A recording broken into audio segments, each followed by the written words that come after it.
சென்னை அரும்பாக்கத்தில் உள்ள தனியார் கல்லூரியின் முதலாம் ஆண்டு மாணவர்கள் மோகத் மற்றும் முவன் குப்தா இருவரும் பெசன்ட் நகர் நோக்கி இருசக்கர வாகனத்தில் சென்றுள்ளனர். கலங்கரை விளக்கம் அருகே சென்று கொண்டிருந்தபோது இருசக்கர வாகனத்தை ஓட்டிச் சென்ற மோகத் தலைக்கவசம் அணியவில்லை என்று கூறப்படுகிறது.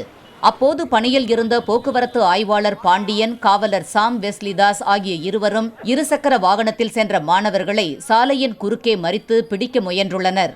ஆனால் அதிவேகத்தில் வந்த மாணவர்கள் வாகனத்தை நிறுத்த முடியாததால் காவலர் சாம் வெஸ்லிதாஸ் மீது மோத இருவரும் தூக்கி வீசப்பட்டனர். 2 பேருக்கும் தலை மற்றும் கை கால்களில் பலத்த காயம் ஏற்பட்டது.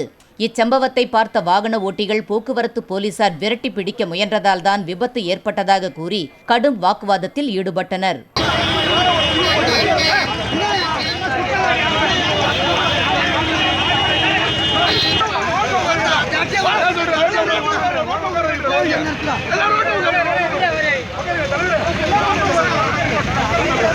இதனிடையே படுகாயமடைந்த மாணவர்கள் இருவரும் மயிலாப்பூரில் உள்ள தனியார் மருத்துவமனையில் அனுமதிக்கப்பட்டுள்ளனர். இந்த விபத்தில் போக்குவரத்து காவலரான சாம் வெஸ்லிதாஸின் கால் எலும்பு முறிவு ஏற்பட்டு தனியார் மருத்துவமனையில் அனுமதிக்கப்பட்டுள்ளார். அப்பகுதியில் போராட்டத்தில் ஈடுபட்ட வாகன ஓட்டிகளை தரக்குறைவாக பேசியதாக கூறி போக்குவரத்து ஆய்வாளர் பாண்டியன் மீது புகார் அளிக்கப்பட்டுள்ளது. இந்த விபத்து சம்பவம் குறித்து அண்ணா சதுக்கம் போக்குவரத்து புலனாய்வு பிரிவு போலீசார் விசாரணை நடத்தி வருகின்றனர்.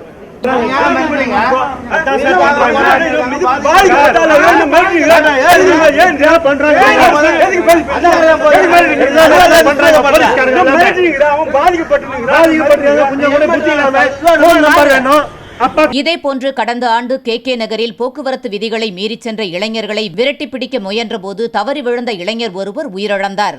இச்சம்பவத்தை அடுத்து போக்குவரத்து விதிகளை மீறிச் செல்லும் நபர்களை பிடிக்கும் அணுகுமுறையை போக்குவரத்து போலீசார் மாற்றிக்கொள்ள வேண்டும் என காவல்துறை அதிகாரிகள் அறிவித்தனர்.